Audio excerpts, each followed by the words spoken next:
ng bagong phone? Ay, oo. Bumili ako kahapon. Naisip ko kasi, bes, trabaho ako ng trabaho. Tapos ang daming nangyari sa akin. Parang it's time para i-reward ko naman yung sarili ko. Buti naman, bes. Dati nung may jowa ka pa, hindi ka nakakabili ng mga ganyan. Nga eh. Uy, bes, sino na naman yung ini-stock mo? Yung ex mo na naman. Diyos ko, di na naka-move on. Grabe ka, hindi ko na ini-stock yun, no. Matagal na akong over doon. Naisip ko kasi, ano bang point na ini-stock ko yung Facebook niya? Masasaktan lang din naman ako. Nagbabrowse lang ako. Ang dami kasi mga funny quotes eh. Wow, good for you, bes, ha?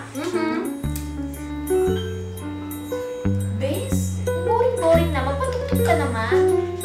Ah, sige.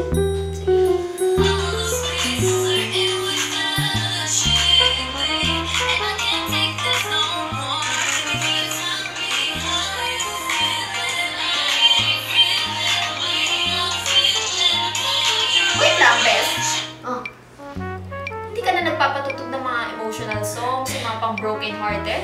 Hindi na, no. Naiyak ko na yung lahat. Ayoko na ng mga ganong songs. Gusto ko na yung mga ganito, yung mga chill, yung mga party, yung mga groove music.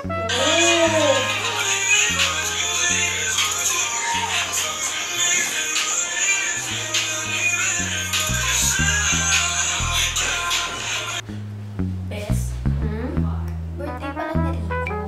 Okay lang ba kung matanda ko?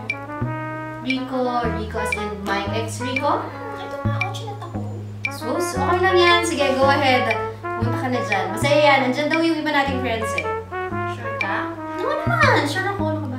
Buti naman open ka na ngayon, Bes. Naisip ko kasi, Bes, we have the same circle of friends. Eh, ayaw naman kitang pagbawalan makita yung ex ko dahil lang sa akin. Kaya, go ahead, Bes. Naiintindihan ko. Thank you, Bes. Bes! May cute friend ako! Oh my God! Gusto ko siyang pakilala sa'yo. Talaga? Gwapo-gwapo niya. Push ko nga eh. Pero syempre, di ba? May jowa na ako. Eh, sa'yo na lang. Tingin? Ito, oh. Sa bagay, ang tagal ko na din namang single. Gwapo, di ba? Sige, set up mo kami. Pero, uy, siguraduhin mo matinong yan, ah. Oo naman, Bes. Aba, ready na to mingle with other guys. Ano ka ba? Okay naman makipag-friends eh. Alam mo yun, makakita naman ng bagong tao, nakakaumay na yung mga parehong tao lang. Parang ikaw.